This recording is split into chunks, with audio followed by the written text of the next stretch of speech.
The crystal chandelier cast dancing shadows across the marble floor as David quietly arranged the silver serving trays in the kitchen.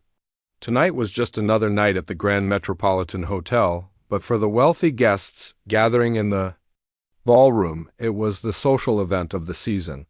David had been working here for 3 years now, and he knew exactly what to expect from these high society charity galas.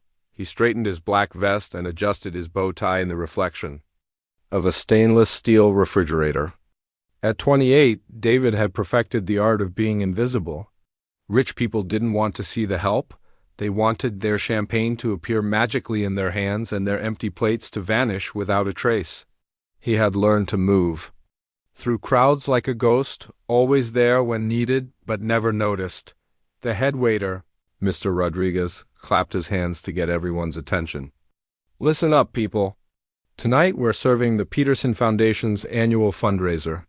300 of the city's wealthiest donors will be here. Mrs. Peterson specifically requested our best service, so I want everyone on their game. David nodded along with the other servers, but his mind was already elsewhere. Through the kitchen's swinging doors, he could hear the soft melody of a piano being tuned. His heart always skipped a beat when he heard that sound. The hotel's grand piano was a beautiful Steinway, worth more than David made in 5 years. Every time he passed it during events, he felt a deep ache in his chest. As the evening began, David picked up his first tray of champagne glasses. The bubbles caught the light as he made his way into the ballroom. The guests were already arriving, dressed in designer gowns and expensive suits. Their jewelry probably cost more than most people's cars. David had seen it all before, the fake smiles, the air kisses, the way they talked about charity while showing off their wealth. He moved through the crowd, offering drinks with a polite smile. A woman in a red dress took a glass without even looking at him. A man in a tuxedo grabbed 2 glasses and walked away mid-sentence. This was normal. David had stopped taking it personally years ago, but tonight felt different somehow. Maybe it was because he'd been practicing extra hard lately on his old piano at home. The instrument was a beaten-up upright that he'd bought from a church sale for $200. Half the keys stuck, and it was always slightly out of tune, but it was his. Every night after work, no matter how tired he was, David would sit at that piano and play. Music had been his first love, long before he knew what love really meant. As a child, he discovered an old keyboard in his grandmother's attic. She had been a piano teacher once before arthritis forced her to stop playing. When she saw 7-year-old David picking out melodies by ear, she started giving him lessons. "You have a gift," she used to tell him. "Don't let anyone tell you otherwise." David had believed her then. He practiced for hours every day, dreaming of concert halls and standing ovations. His grandmother taught him everything she knew, and when he outgrew her lessons, she somehow found money for a real teacher. David learned about Mozart and Beethoven, about Bach and Chopin. He discovered that music wasn't just sound, it was emotion made audible. By the time he was 16, David was good enough to audition for music school. His teacher, Mrs. Chun, had high hopes for him. "You could be something special," she said. Really special. But life had other plans. David's grandmother got sick, and the medical bills started piling up. His parents were already struggling to make ends meet, and college seemed like an impossible dream. The scholarship he'd been hoping for went to someone else, someone whose family could afford backup plans. "Music is a luxury," his father had said, not unkindly. "You need to think practically." So David had put away his dreams and gotten practical. He worked construction during the day and waited tables at night.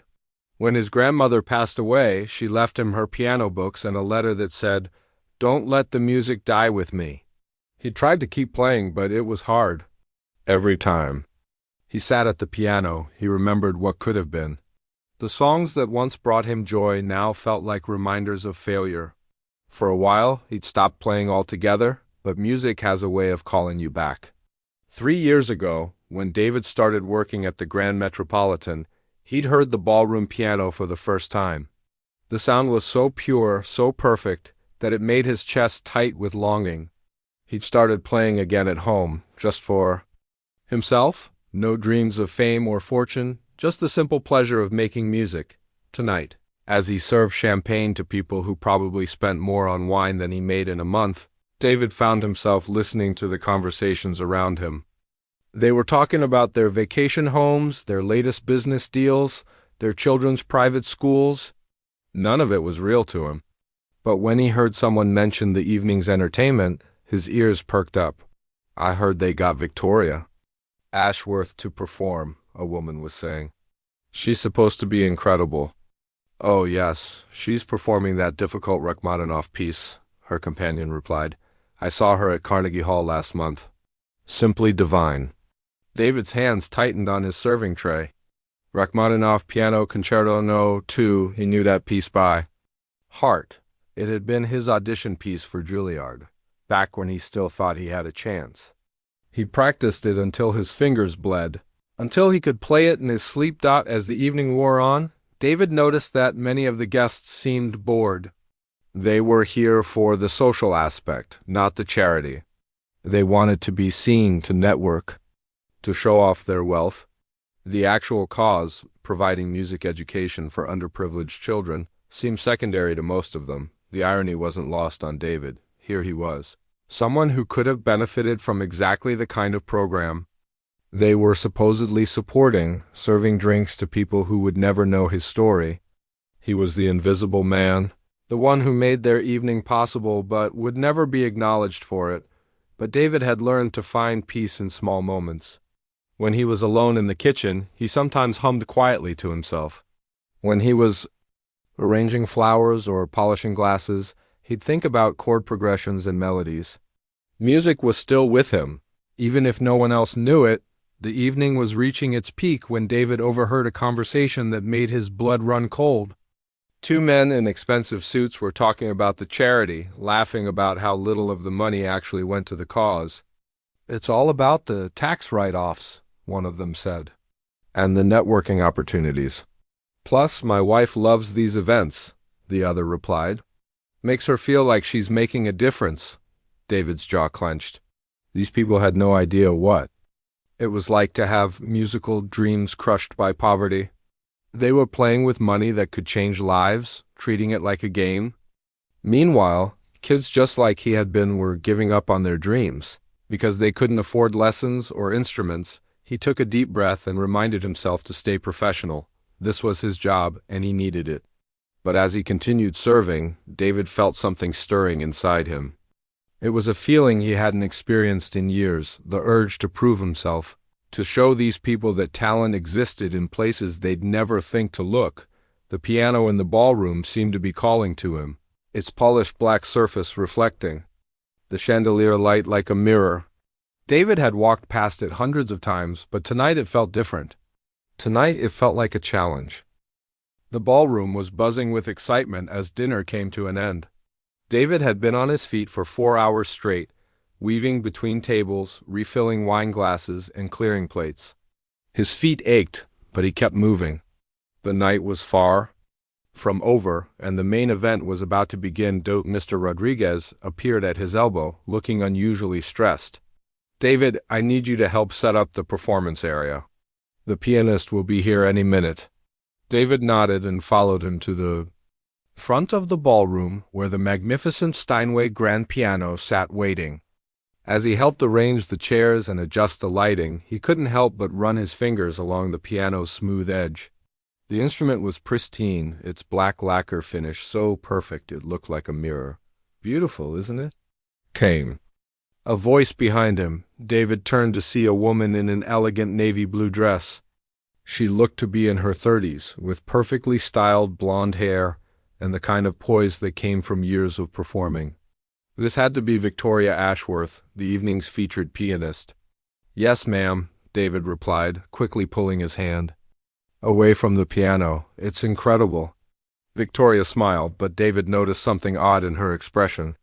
Her hands were trembling slightly, and there was a tightness around her eyes that didn't match her confident appearance. "I've been playing piano for 25 years, she said, almost to herself. "You'd think I'd be used to this by now." Before David could respond, the event coordinator rushed over. Mrs. Patterson was a stern woman who ran these charity events. Like military operations, Miss Ashworth, we're ready for you. The guests are very excited about your performance. Victoria nodded, but David could see her taking deep breaths. Stage fright, he realized. Even world-class musicians got nervous. As the guests settled into their seats, David retreated to the side of the room with the other staff.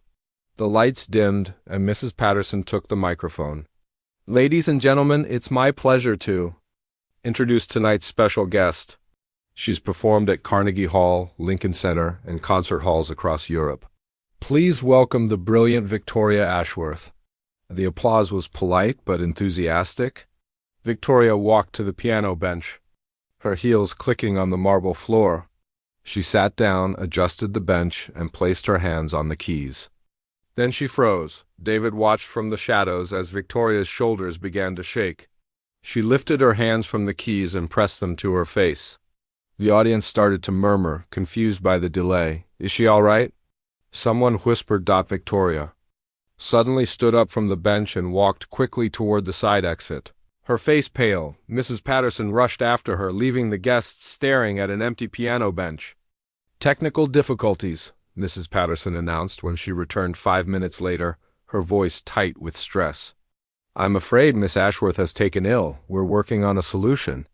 The guests began talking among themselves, some checking their phones, others looking annoyed. David could hear fragments of conversation. How unprofessional. Close. I cleared my schedule for this. What are we supposed to do now? Mrs. Patterson disappeared backstage, probably trying to figure out how to salvage the evening. David felt sorry for Victoria. He knew what it was like to have your dreams feel impossible, even when you were talented enough to deserve them. 20 minutes passed. The guests were getting restless. Some had already started leaving, making excuses about early morning meetings. David continued serving, but his attention kept drifting to the abandoned piano. The Steinways sat silent under the spotlights, waiting for hands that weren't coming. Mrs. Patterson returned to the microphone, her face flushed with embarrassment. I'm sorry to announce that due to unforeseen circumstances, we'll have to skip tonight's musical performance. Thank you all for your understanding and your generous donations to the Peterson Foundation. The announcement was met with disappointed murmurs and the sound of chairs scraping as people prepared to leave. David felt a familiar ache in his chest. Another performance that would never happen, another chance for music to touch people's hearts that was slipping away. He had been in situations like this before, watching opportunities disappear. When he was 17, his high school had planned a concert where he was supposed to play a solo piece, but the piano had been damaged in a flood and the concert was canceled. When he was 22, he had finally saved enough money to audition for a local orchestra, but his grandmother had her heart attack that same week, and he'd spent the money on medical bills instead. Music seemed to have a way of being just out of reach, like trying to catch smoke with your bare hands. As David collected empty glasses from the tables, he overheard a conversation that made his heart sink even further. Such a shame about the music, an elderly man was saying to his wife. I was looking forward to hearing some real talent. Well, you can't expect too much from these charity events, she replied. Half the time the entertainment is amateur anyway.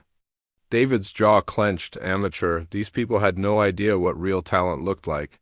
They expected to be entertained, to have culture delivered to them on a silver platter, but they'd never struggled for it. They'd never had to choose between paying rent and buying sheet music. He was clearing a table near the piano when he noticed the sheet music Victoria had left behind. The pages were still open to Rachmaninoff's Piano Concerto No. 2 in C minor. David's breath caught in his throat. The very piece that had once been his audition song. The piece he'd dreamed of playing on a stage like this. His fingers itched to touch the keys. He knew every note of this concerto, every dynamic marking, every subtle expression that made it sing. He'd played it 1,000 times in his tiny apartment, imagining what it would sound like on a real concert grand. The ballroom was emptying. Now, guests filing out in small groups. The cleaning crew would be here soon to pack up the piano and return the room to its normal state. Another evening of missed opportunities? Another night where music lost to circumstance. David looked around the room. Mrs. Patterson was busy talking to the hotel manager, probably discussing damage control. The other servers were starting to clean up. Most of the guests were gone, and those who remained were saying their goodbyes. The piano sat there like a challenge, its keys gleaming under the lights. David had spent years being invisible, years swallowing his dreams to be practical. He'd accepted that music was something he did alone, in private, where no one could judge him or tell him he wasn't good enough, but something was building inside him, a pressure that had been growing for months. Every night he played on his broken piano at home. He felt like he was suffocating. Every time he heard music in the ballroom and couldn't participate, a little piece of him died. His grandmother's letter was in his wallet, the one she'd written before she passed away. "Don't let the music die with me," it said. But wasn't that exactly what he was doing? Wasn't he letting his gift wither away in the shadows? David's heart was pounding now. The rational part of his mind was screaming warnings. This was his job. These people were his employers. He could get fired. He could embarrass himself in front of the city's elite. He could prove that he really was just a server who'd been fooling himself about his abilities, but the music was calling to him louder than it had ever called before. The piano seemed to be waiting, patient and silent, for someone to bring it to life. He thought about all the kids who would benefit from the charity if people stayed engaged, if they felt inspired to give more. He thought about Victoria, probably crying in a bathroom somewhere, feeling like she'd failed. He thought about his younger self, the boy who used to believe that music could change the world. The last few guests were near the exit now. In a few minutes, the ballroom would be empty except for the staff. This was it. This was the moment that would define the rest of his life. David set down his serving tray and walked toward the piano. David's hands were shaking as he approached the piano bench. His heart was hammering so hard he could hear it in his ears. The ballroom wasn't completely empty. There were still about 50 people scattered around, mostly finishing their conversations and saying goodbye. The cleaning staff was starting to stack chairs in the back, but no one was paying attention to him. He sat down on the bench, still wearing his server's apron and bow tie. The piano bench was perfectly adjusted, just the right height. His fingers hovered over the keys, and for a moment he felt like he might throw up. What was he doing? He was a server, not a performer. These people didn't want to hear him play. They wanted their coats and their cars and to go home, but then his fingers found the keys, and everything changed. The opening notes of Rachmaninoff's Piano Concerto No. 2 filled the air like magic. David's hands moved across the keyboard with a grace that surprised even him. The melody was soft at first, almost questioning, like someone whispering a secret. The sound that came from the Steinway was unlike anything he'd ever experienced. Every note was crystal clear, every chord rich and full. The first few people to notice stopped talking mid-sentence. A woman in a silver dress turned around, her eyes wide with confusion. A man in a tuxedo paused with his coat halfway on. The conversations in the ballroom began to fade as more people realized what was happening. David was lost in the music now. All his nervousness disappeared as his fingers danced across the keys.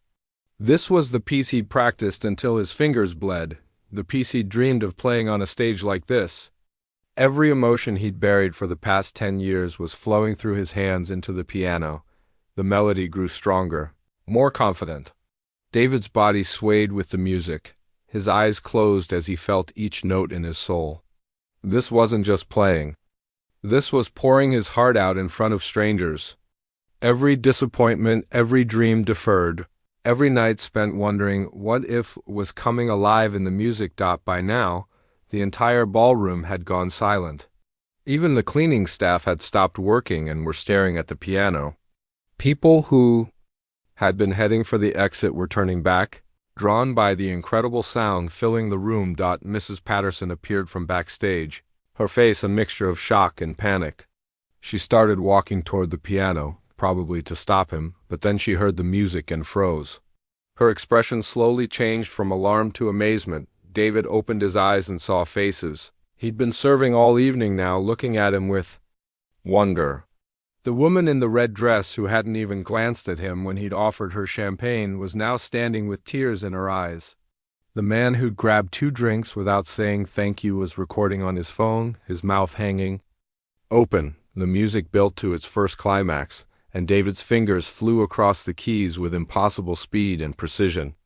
This was the part that had always challenged him on his old piano at home, where half the keys stuck and the timing was off. But on this perfect instrument, the notes sang out like angels. Every trill was crisp, every run was smooth as silk. He could feel the audience leaning forward, caught up in the performance.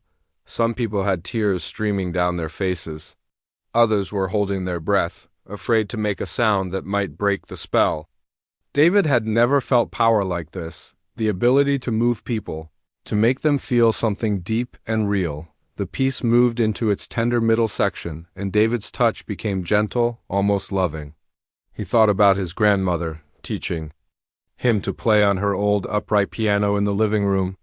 He thought about all the hours he'd spent practicing, all the dreams he'd carried and lost and found again. The music was telling his story, and somehow everyone in the room understood. A businessman who'd been complaining about the evening's disruption earlier was now standing perfectly still, his eyes closed, letting the music wash over him. A young woman who'd been checking her phone all night had put it away and was listening with complete attention. Even the hotel staff had gathered in the doorway.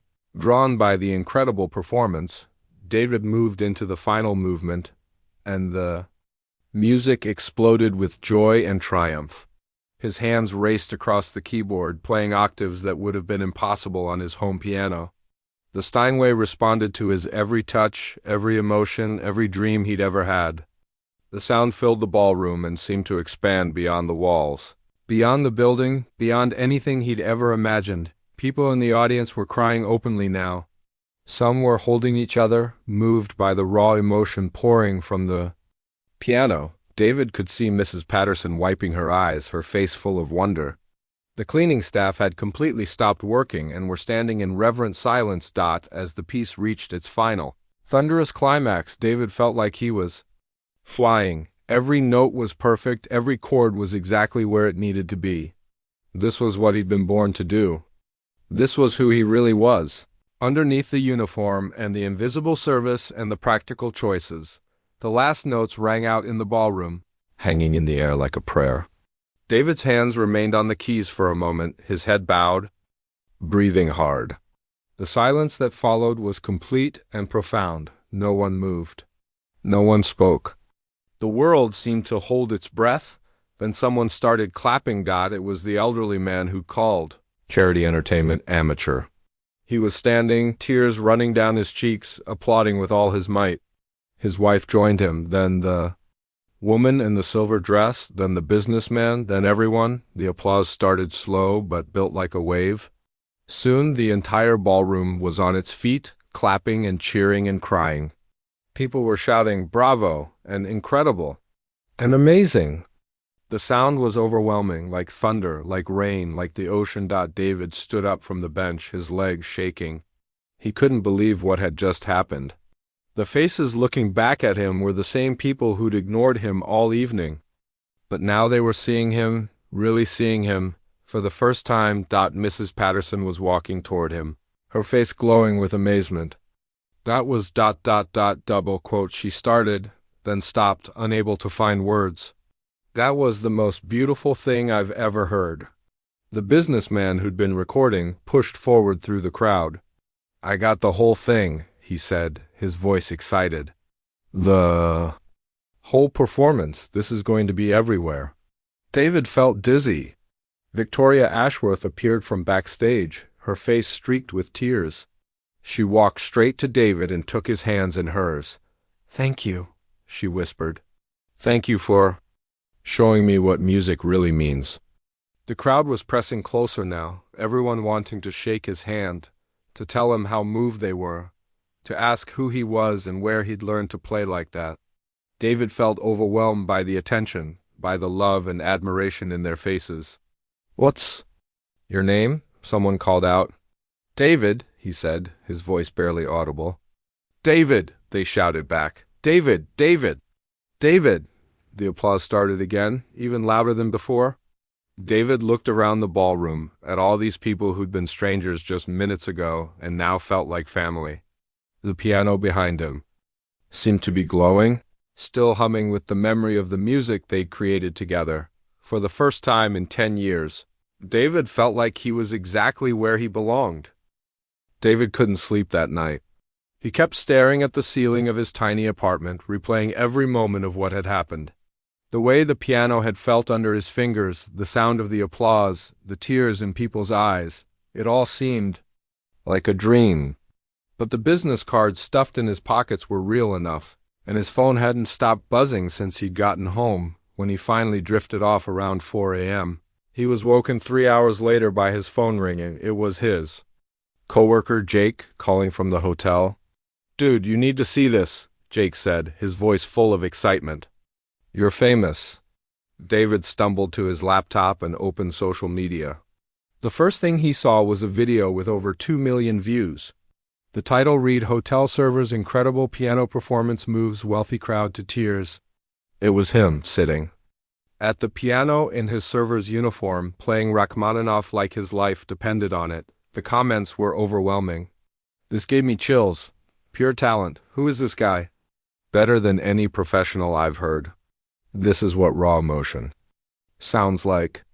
David scrolled down and saw that the video had been shared by hundreds of people from the gala. The businessman who'd recorded it had millions of followers, and he'd posted it with the caption, "Sometimes magic happens when you least expect it." "This server just gave the performance of a lifetime." His phone rang again. This time it was a number he didn't recognize. "Is this David?" The voice was professional, businesslike. "This is Rebecca Martinez from Channel 7 News. We'd like to interview you about your performance last night." David's heart started racing. "I what?" "Your video has gone viral. We're doing a story about hidden talent in unexpected places. Would you be available to come in this morning?" Before he could answer, his phone beeped with another call. Then another. His voicemail box was full by 9 a.m. David walked to work in a daze. He'd been scheduled to work the lunch shift, but when he arrived at the hotel, everything was different. There were news vans in the parking lot. People with cameras were waiting by the entrance. When they saw him, they rushed forward with microphones and bright lights. David, how does it feel to be famous overnight? Where did you learn to play like that? Do you have any professional training?"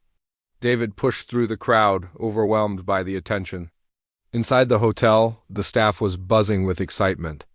Even Mr. Rodriguez, who was usually all business, had a huge smile on his face. "You're not working today," he said, putting a hand on David's shoulder. "Mrs. Patterson wants to see you in her office." The office was filled with people David didn't recognize. There was a woman in an expensive suit who introduced herself as a talent agent, a man with a recording contract. Someone from a prestigious music school. Mrs. Patterson sat behind her desk, beaming like a proud parent. "David," she said, "I've been fielding calls all morning. It seems like everyone wants to meet you." The talent agent leaned forward. "David, I represent some of the biggest names in classical music. What happened last night was extraordinary. We need to talk about your future." "I've never seen anything like it," said the man with the recording contract. "The emotion, the technique, you have something special. We want to offer you a deal." David felt like he was drowning. Yesterday he was invisible, and today everyone wanted a piece of him. I don't know what to say." "You don't have to say anything right now," Mrs. Patterson said kindly. "But David, you can't go back to serving tables. Not after what I witnessed last night," the woman from the music school spoke up. "We're prepared to offer you a full scholarship. You could finish your musical education, work with the best teachers in the country." David's head was spinning. These were the opportunities he dreamed of as a teenager, the chances that had seemed impossible just 24 hours ago, but it felt too fast, too overwhelming. "I need some air," he said. Outside, the news crews were still waiting. David managed to slip out the back entrance and found himself in the hotel's garden. His phone was ringing constantly now, so he turned it off and sat on a bench. That's where Victoria Ashworth found him. "Mind if I sit?" she asked. David looked up, surprised. What are you doing here? I came to thank you properly. She sat down beside him. And to apologize. I let my nerves get the better of me last night. You don't need to apologize. Stage fright happens to everyone. Victoria smiled. You know, I've been playing professionally for 15 years. I've performed in the greatest concert halls in the world, but I've never heard anything like what you did last night. I just played the music. No, she said firmly. You did something more than that. You reminded everyone in that room why music matters, including me. They sat in comfortable silence for a moment. Then Victoria spoke again. Can I ask you something? Why did you do it? Why did you risk everything? To play? David thought about it. I guess. I couldn't stand to see the music die. All those people were disappointed. The charity was going to suffer. And I had something to give, even if no one knew it. That's exactly why you belong on stage, Victoria said. Music isn't about showing off or proving how skilled you are. It's about giving people something they need, something that touches their souls. You understand that in a way that many professional musicians never do. That afternoon, David did 3 interviews. Each time he told the same story, how he'd learned to play from his grandmother, how he'd given up his dreams to be practical, how he'd never stopped loving music even when it seemed impossible. The responses were incredible. People related to his story. They understood the struggle of having dreams that seemed out of reach. Comments poured in from people who'd given up their own passions and were inspired to try again. By evening, David's story was trending on multiple platforms. Musicians from around the world were sharing the video and talking about the power of raw talent. A famous conductor tweeted, "This is what music is supposed to sound like, straight from the heart." But the moment that meant the most to David came when he was walking home. An elderly woman stopped him on the street. "Excuse me," she said. "Aren't you the young man who played piano at the hotel?" David nodded, expecting another request for a selfie or autograph. "I just wanted to say thank you," she continued. "I haven't played piano in 20 years. I gave it up when my husband got sick, but watching you last night, it reminded me why I loved it. I'm going to start playing again." She walked away before David could respond, but her words hit him harder than all the fame and offers combined.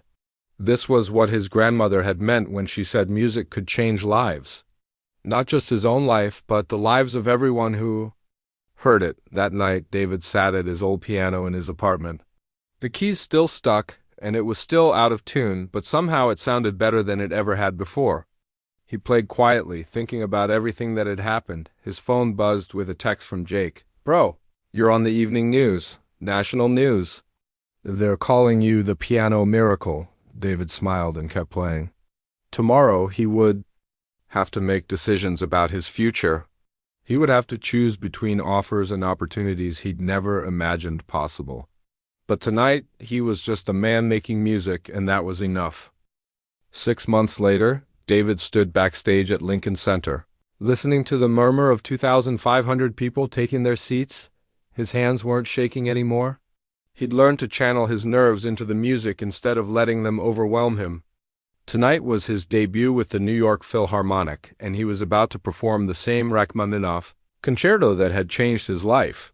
The journey from that hotel ballroom to this moment had been incredible, but not always easy. After the video went viral, David had been overwhelmed with choices. Record deals, concert offers, television appearances, everyone wanted a piece of the piano miracle. For weeks, he'd felt lost in a whirlwind of contracts and meetings. The turning point had come when he met Dr. Williams, an elderly professor from the Manhattan School of Music. Unlike the others who wanted to sign him immediately, Dr. Williams had simply asked David to play for him. "You have extraordinary natural talent," the professor had said after hearing him perform. "But talent without proper foundation is like a house built on sand. Let me help you build something that will last." David had accepted the scholarship to finish his musical education. It meant turning down immediate money and fame, but it felt right. He spent months learning music theory, studying the great composers, and working with the best teachers in the country. For the first time since his grandmother's lessons, He was learning from masters. The other students had been curious about the famous virile pianist in their classes, but David had worked hard to prove he belonged there through dedication, not just internet fame. He practiced 8 hours a day, making up for lost time and pushing himself harder than ever before. The real test had come during his first formal recital at school. Playing for classmates and professors was different from playing for wealthy strangers. These people knew music inside and out. They could hear every mistake, every shortcut, every weakness in his technique. But when David sat down at the piano that night, something magical happened. All his training came together with his natural instinct for music.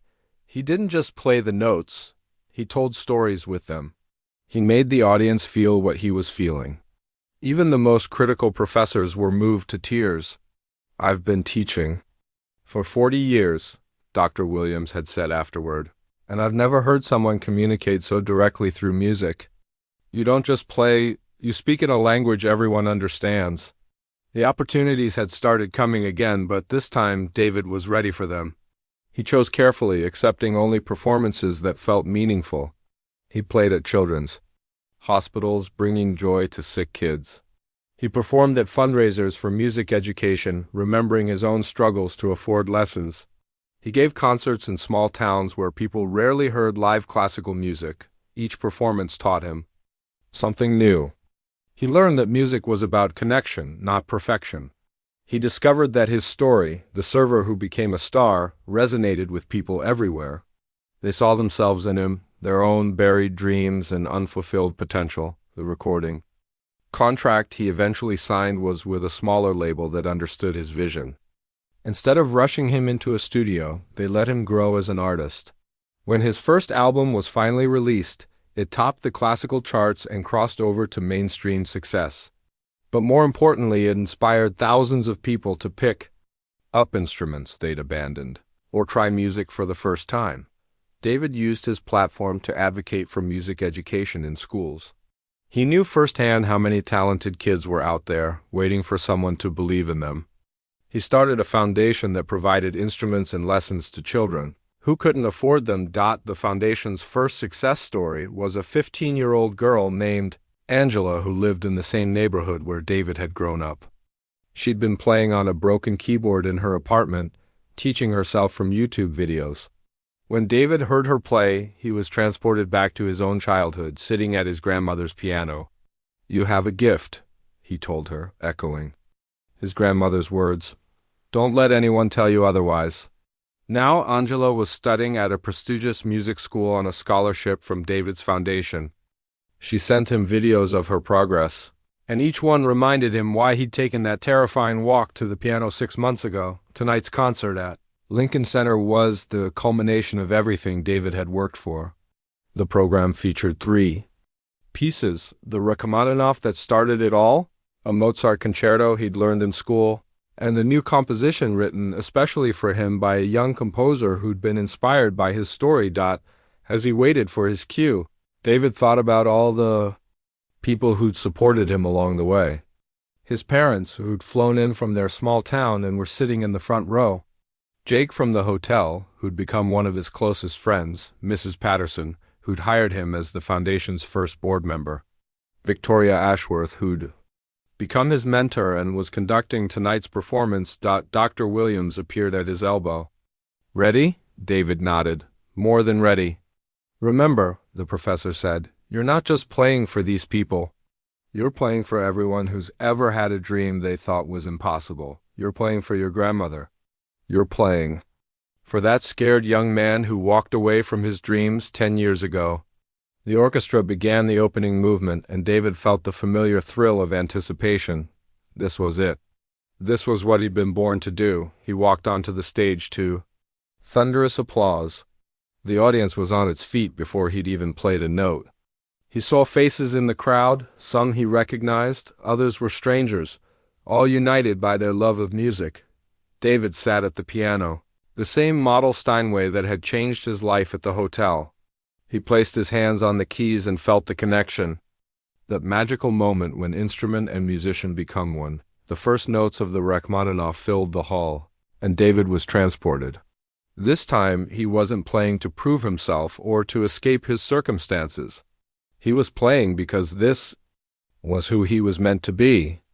The music flowed through him like a river, carrying with it all the joy and pain and hope of his journey. As he played, David could see people in the audience crying, smiling, closing their eyes, and letting the music carry them away. In the front row, his mother wiped tears from her cheeks. In the balcony, he spotted a group of kids from his foundation, their faces glowing with wonder. When the final notes rang out, the silence lasted for what felt like forever. Then the applause began, starting as a whisper and building to a roar. That seemed to shake the building itself.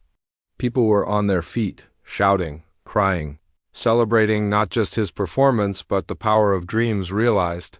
David stood and bowed, his heart full to bursting. As he looked out at the sea of faces, he thought about the scared server who'd approached the piano 6 months ago, not knowing that a single moment of courage could change everything. The little boy who'd learned to play at his grandmother's piano was finally home. To make decisions about his future. He would have to choose between offers and opportunities he'd never imagined possible. But tonight, he was just a man making music, and that was enough.